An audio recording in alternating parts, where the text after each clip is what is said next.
I personally like the idea of improvisation being composing sped up. And the inverse of that, composing being improvisation slowed down, right? And if we want to become a great improviser, sometimes that seems magical. You hear some of your favorite jazz musicians just playing this stuff, and how do they come up with those ideas? Well, I think that a great way to get to that point is by slowing that process down and becoming a great composer. Figuring out how to compose your own jazz lines, your own jazz solos, your own concepts, so that the more you do that, the more naturally that will come out when you speed it up in an improvisation standpoint, improvisation setting. So in today's episode, we're going to take a little tool called target notes, and we're going to compose some lines using target notes over the jazz standard, There Will Never Be Another You. Let's jump to it. Welcome to the LJS podcast, where you get weekly jazz tips, interviews, stories, and advice for becoming a better jazz musician. And now your host. He's a jazz musician, author, and entrepreneur, Brent Vaartstra. I am pumped up for today's show. And you know I'm always excited about the show, right? You know every single time I say this, but today I'm really excited for two reasons. Number one, because of course, we are going to be talking about target notes and composing them over the jazz standard, There Will Never Be Another You. So excited to lay down the value. But I'm especially excited for where this lesson comes from today. And if you've been listening to the Jazz Standards Month here on the podcast, you know that my new ebook, The Jazz Standards Playbook Volume 2, is launched.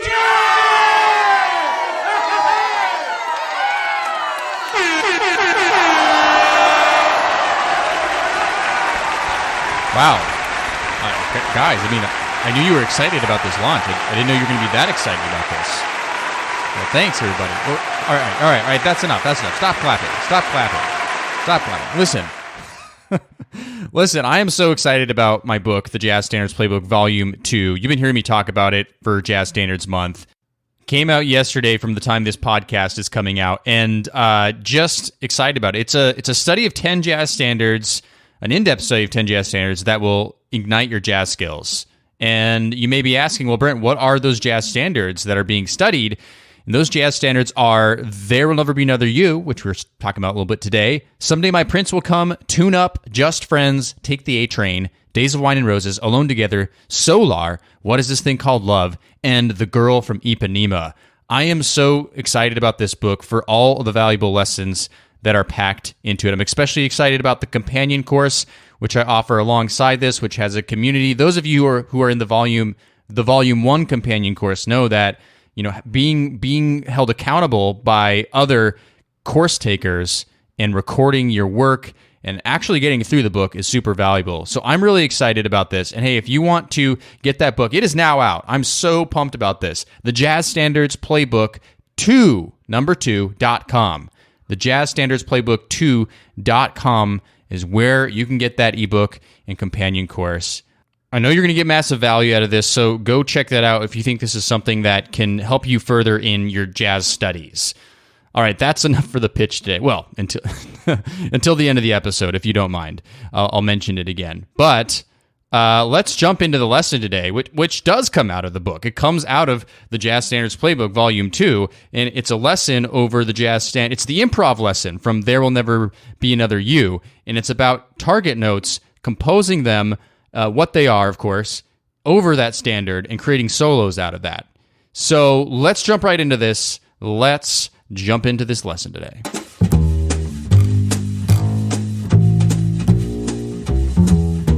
All right, so what's a target note, everybody? Let's figure that out first.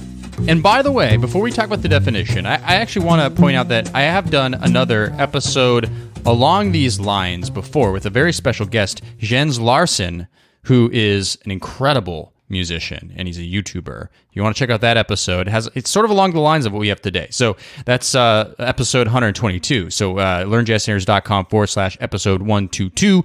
I'll leave that in the show notes today as well for some extra resources for today's episode. But what is a target note? What is a target note? A target note is a note that you designate to resolve to within a bar or phrase of a chord progression. I'll say that again. A target note is a note that you designate to resolve to within a bar or phrase of a chord progression. The primary goal is to target strong chord tones, to bring out the difference between the chord that came before it, or to bring out a particular expression in an extension. Okay? So first of all, what is a strong chord tone? Well, a strong chord tone would be like the guide tones, right? What's a guide tone? It's like the thirds and the sevenths, right? Well, why are they called guide tones? Because they define the quality of the chord best. So the third would be a great chord tone to resolve to if you want to really hear the chord changes come out from chord to chord in your solo. So a target note can be a chord tone, right? It can be a strong chord tone. I also said it can be an extension like the ninth, like the sharp 11. It depends on what you're trying to bring out. But a target note is a note that you designate to resolve to within a bar or phrase of a chord progression. So therefore, when I'm talking about composing target notes over the form of the jazz standard, in this case, we're going to use the jazz standard, There Will Never Be Another You. That's one that we all know and love. That's the one we all know and love, that jazz standard. That's a great one, right? And in fact, I've done a full-on chords analysis of this jazz standard in episode 161. So if you want to check that one out later after you're done listening to this, you want to understand the chord changes to that one better. So that's episode 161, Understanding the Jazz Standard, There Will Never Be Another You, the chords analysis. So once we understand the chords analysis, then we can start applying improv lessons over it like target notes. All right? So what we want to do is we want to take the form of There Will Never Be Another You, and we want to start finding target notes that we can use to compose over this jazz standard. So now, I have a little resource for you as well. Sorry, I know I'm dropping a lot of links today, but this is the important one. The show notes today. The show notes today, which are found at learnjazzstandards.com/episode 169, /episode 169. And what I have there on the show notes is a There Will Never Be Another You target note map, just over the first A section of There Will Never Be Another You. It's a target note map. Now, you'll understand why I call it a map in a second. We're going to listen to it as well in just 1 second. But what I have is whole notes over the entire first A section of There Will Never Be Another You. Now, if you're driving right now, don't check out the show notes. Don't go show noting and driving. That's not good. You don't want to kill yourself here or anybody else for that matter. Don't worry. I'm going to go through this audibly for you. So focus on the road and focus on my voice here. So what we have here, the first chord of There Will Never Be Another You is E flat major 7. Okay? Now, I'm going to compose a target note. So, in my solo, I want to target the fifth. What is the fifth? The fifth is a B flat. Okay, that's my note. Okay, so what I would do in the composition process is just be like, what's a good starting note? Let's start with the fifth. Okay, now the second bar is still E flat major 7. Well, another great note in E flat major 7 would be obviously the 7, which is D. So far I have... And I just have whole notes composed on my target note map because we're going to get to the solo later. We're going to compose a solo out of this. Right now, I'm just mapping out. That's why we call it a target note map. I'm mapping out the notes I want to use. So B and D, B flat rather, and D over E flat major 7. Now in bar 3, we have a D minor 7 flat 5. I'm going to choose the 7th of that. Okay, I'm going to choose C, which is this note. Okay, and then we have a G7 because we're going to a 2-5 into C minor 7, which is the relative minor, right? And so a great note for that one, especially on these dominant 7th chords, is the 3rd, right? That's the 3rd right there. That's B natural. So we have this, that's the C over the D minor 7 flat 5. That's the B natural, the 3rd over G7 flat 9. In bar 5, we resolve to the C minor 7, and I'm just going to resolve to the root there. Okay, so far we have this 5th over the E flat major 7, and then the 7th, and then we have a C natural, B natural over the G7 flat 9, and then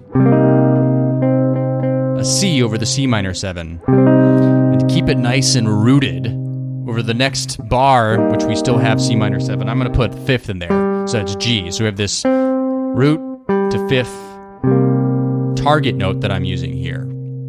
Okay, now we're going to move on. So now the next bar, we have this B flat minor 7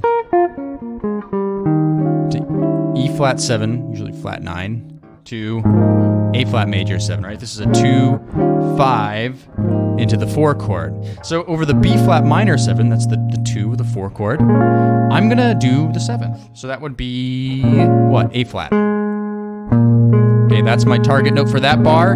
The next bar is the 5 chord, the E flat 7, and I'm going to put the 3rd in there, right? Again, those dominant 7th chords having that 3rd as a target note, I love that. And I'm going to use a G natural, up an octave higher, right? So for the B flat minor 7, I have A flat, and then the E flat 7, I have the 3rd, which is G.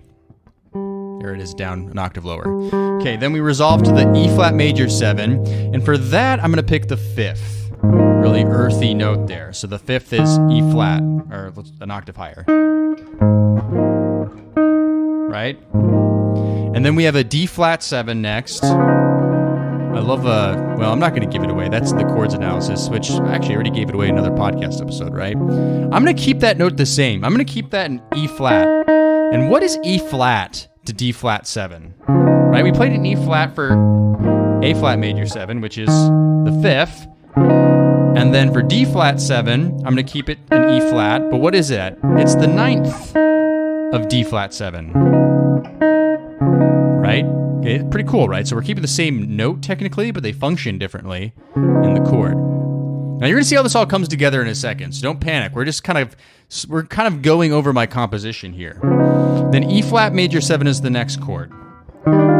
So we're gonna go back to the 5th of the E flat major 7, which is the 5th, which is the B flat, and then we have a C minor 7. Now I'm going to hit the 11th. So we're hitting an extension here. This is the second extension we've hit. We hit the 9th earlier. Now we're hitting the 11th. What is the 11th of C minor 7? What is it? Any guesses? F natural, right? So for the E flat major 7th, I had the B flat for the 5th. Then the 11th over the C minor 7. I love that. I love minor 11th chords. So nice. It's more of chordal voicing there. Okay, then we have this F7 sharp 11, the dominant 2 chord. And I'm just going to go straight for it. I'm going to hit... I'll do an octave lower though, right? So the sharp 11. What is the sharp 11 of F7? It's B natural. Okay? And then we have another F7 in the next bar, and then I'm going to hit the 3rd, because remember I said dominant 7th chords, hitting the 3rds is really great for outlining that chord. So we have F7 sharp 11, and then just an F7 hitting the 3rd, that's A natural.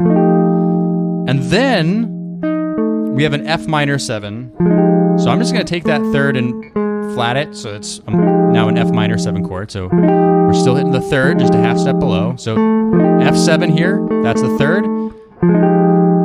F minor 7, that's the 3rd. And then B flat 7, let's hit the 3rd. That's D natural. And then let's resolve to the 3rd of E flat major 7. I always love resolving to the 3rds. If we're going to resolve, it's not like you always have to do it, right? That would be kind of unmusical if you always did it, but that's the 3rd of E flat major 7, by the way. That's G.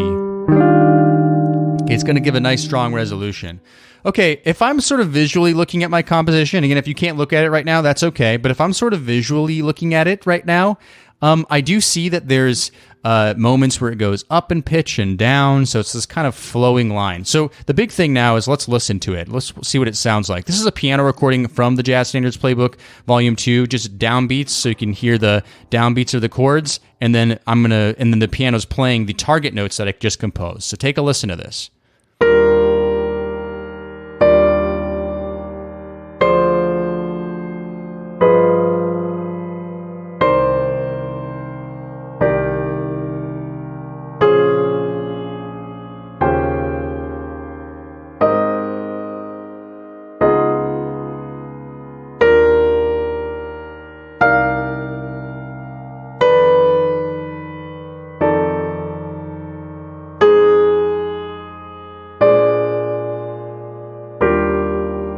Okay, that sounded actually not so bad by itself, right? It sounded pretty good. I like some of those intervallic leaps in there. Had some nice sounds. Okay, let's play it one more time, and now I'm going to say them over top of it.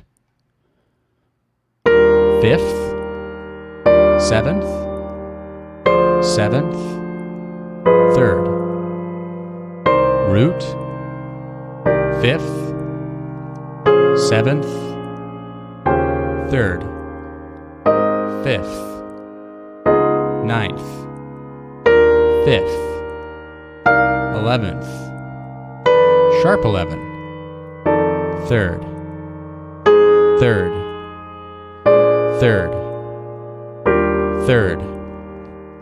Okay, lots of thirds there.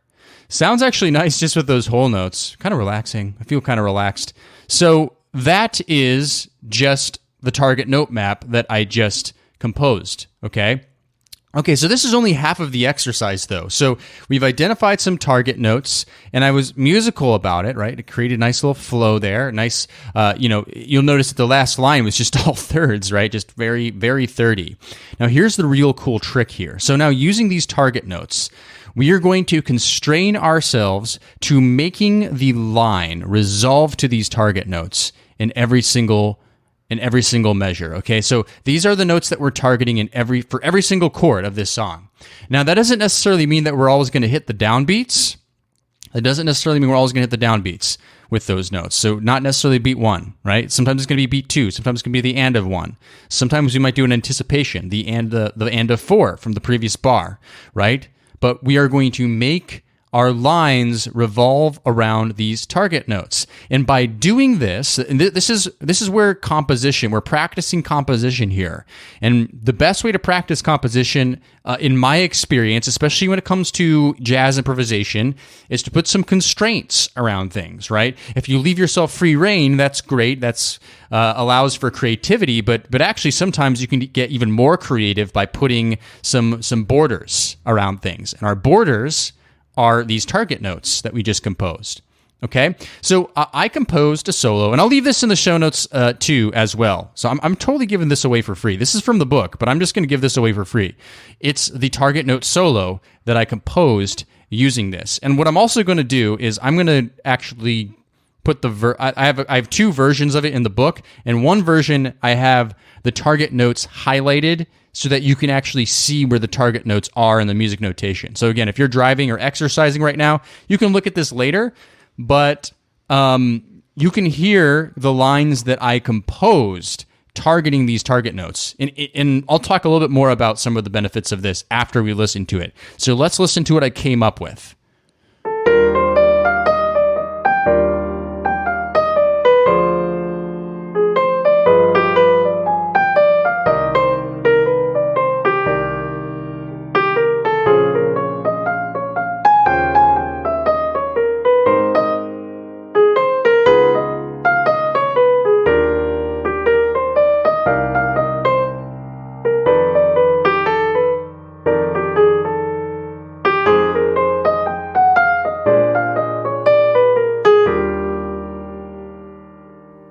All right, so that's it. Pretty cool what I came up with, right? I mean, so it sounds nice. It was a nice flowing solo, nice beboppy solo. Outline the chord changes really nicely. And so if you're more of a beginner improviser, you might be going, Brent, but how did you do that? Like, I didn't even hear the target notes in there. Well, you did hear the target notes. It just that they were going by a little bit quicker. It's not possible for you really just to latch your ears onto it that quickly. That's why I have the notes highlighted on the show notes for you, so you can kind of see where they lie and how I approach them. But I composed this whole thing keeping those notes in mind. So, of course, I'm thinking about chord tones. I'm thinking about chromaticism. These are all improv lessons that I've gotten previous books, or even the book that the Jazz Standards Playbook Volume 2. Different techniques. Of course, it's just me knowing jazz language, spending years learning it by ear, all this good stuff, right? So all of this comes in time and with practice. But again, practice is key. I've practiced composing before. Not just practice improvising. I've practiced composing. In fact, I composed this lesson, right? So I'm going to do something else here. We're going to play that recording again, but I'm going to play the target note map with my guitar as we listen to it. So I'm just going to be intruding a little bit on the solo, but you can also hear me playing the target notes in the background, okay? Let's try this.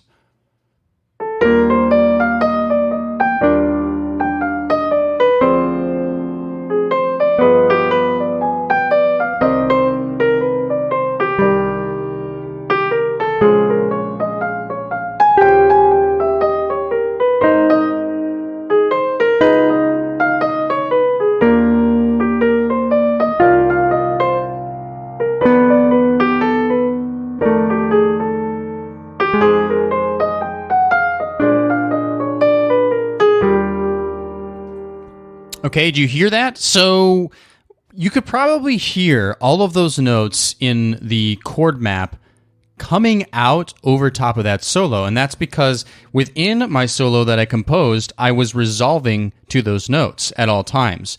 I would say the only time where there's delayed resolutions in many of them. And what I mean by delayed resolutions is it didn't resolve on beat 1, and I was playing each one of those whole notes on beat 1.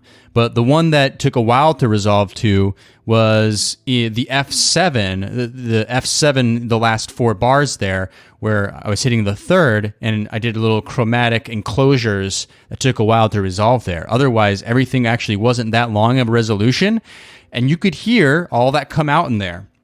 So this is a great exercise because we can see how simple it is to create target notes, which of course in this case, I was targeting strong chord tones, some of them weaker like the 5th, right, or the root, but strong chord tones and extensions like the 9th, like the 11th, like the sharp 11th. I loved that 11th on the C minor 7th that I hit there. Of course, the sharp 11 on the F7 sharp 11, that's actually not the regular changes of There'll Never Be Another You. It's not an F7 sharp 11, but you can make it an F7 sharp 11 if you would like, right? Just adds a little bit of color to it. So by making that a target note, I made it an F7 sharp 11, and it had a beautiful sound to it. So you can do this yourself too. And you can follow the exact same process. Doesn't mean you have to have like as great of a solo as mine, or you could have a way better solo than mine. Doesn't matter where you're at and you're playing right now. Just start by taking those chords there and picking. And you might, when you start composing your solo, be like, oh, maybe I actually want to choose a different target note instead. And that's okay. But you use target notes, you start that way, and then you fill in the blanks. It really is sort of like a connect the dots sort of a situation. Here's the dots on the page. Now connect them together to create the whole picture. That's what I should have called this. The connect the dots exercise. Man, I'm having some issues pronunciating my words today, but that's okay. So I would love for you to do this as well, to take this to action right here. The concept is very simple. The target notes, those strong tones, whatever you want to resolve to within a bar or even a chord progression, right? And then tying them together by creating great jazz lines. But we start with composing, right? Because composing is improvisation slowed down. If we really can't improvise slowed down, right? If we can't really compose jazz lines, it sort of means we can't really hear what's happening. And I don't necessarily mean writing it down. You could just do it all by ear and then memorize what you're doing, right? But if you're not able to really hear what's happening, then you're probably going to have a hard time doing it in an improvisation setting where things are going by faster, right? So this is the difference with just improvising scales or improvising stuff, hitting the quote-unquote right notes all the time, is you're just going to sound like you're hitting right notes, but you're not necessarily going to be sounding like you're making something musical. So if you practice actually creating something musical, the likelihood of it actually coming out in your playing is so much more likely when you're improvising. And likewise, too, I find personally when I compose my own ideas, those are the ideas that stick the most. So I learn jazz solos by ear. I take licks into all 12 keys, all the things that I really preach in all of my stuff. And because of that, and because I listen to jazz, I understand the jazz language, and I can hear things, and I can hear ideas, and I've learned some colloquialisms of the jazz language, right? So then when I go to compose my own ideas, I'm not necessarily ripping off other musicians' ideas that I'm hearing. I might be stealing little bits and pieces of it, but when I'm composing like this, I'm creating my own narrative, my own melodic ideas over this jazz solo. So then I spend all this time working on it, targeting, doing the target notes, then connecting the target notes together into a solo, and this is a really good weeks or even months work right here, is just doing this. Think about how much more likely some of these ideas are to come out in my jazz improvisation in the moment, whether I memorize this or not. And hopefully you don't play anything you memorize. Improvisation is not playing something memorized, right? It's just, again, it's composing, but sped up. But by having some of these of your own language solidified here, and the more you do this, the more you're going to develop your own vocabulary. And people sometimes ask, well, how do I sound original? How do I have my own voice? Do this sort of stuff, right? This sort of stuff. This is the ideas that you're coming up with yourself. And you can have as much time as you want to imagine what you want your solos to sound like. I love this idea. That's something I really focus in on in the Jazz Standards Playbook Volume 2 is this idea of composition. And composition, part of that is setting parameters for yourself, setting borders, such as target notes. And, I believe in our last episode, we talked about making pentatonic scales musical. Well, we decided over the Jazz Standard Just Friends, we're going to take pentatonic scales, and we're only going to use pentatonic scales for the most part, and we're going to apply them using motivic development over top of Just Friends, right? And having those parameters was composing. It really helped come up with something musical and figure out how do we actually even make scales musical in the first place. So I'm digressing a little bit, but that's something I really hone in on. So my call to action for you today, whether you go ahead and get the book or not, which has a little bit more on this in there, of course, I want you to create a target note map over whatever jazz standard that you're working on, and then attempt to create a solo connecting the dots with those target notes. Can you do that, right? Because those who take action, those who really want to invest, are the ones that are ready to take action. So if you're someone who listens to this podcast week after week, but you still haven't taken action, well, I hate to say it, friend, but just listening to this stuff isn't going to make it come out in your playing. You have to apply what you're learning. So if this sounds like something that could be helpful for you, take action and try this out for yourself.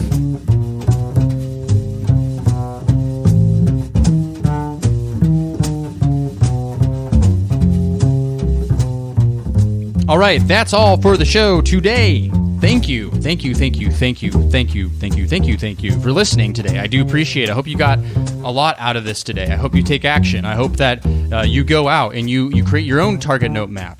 I know you can do it. I don't care where you're at in your jazz playing. I know you can do it. And like I said, this is all a little snippet, a little preview, a little tiny taste of what's in the Jazz Standards Playbook, Volume 2. And I know that I'm almost hard selling it to you right now, but I do so shamelessly. Why do I do it shamelessly? Because I only create products for my audience, for Learn Jazz Standards, which for years and years and years I've been serving. I know what you guys need. I know what you guys ask for. I know what you guys want. That's the only reason I create these products, because I know that they're going to help you more. I believe the Jazz Standards Playbook Volume 2 will help you more if you want to dig more into those jazz standards, but not just those jazz standards that are being studied, like There'll Never Be Another You. It's many more than that, because when we understand jazz harmony, we start to understand all jazz standards. And when we start to understand jazz standards, we start to really understand all music harmony, because jazz standards they really have a huge range.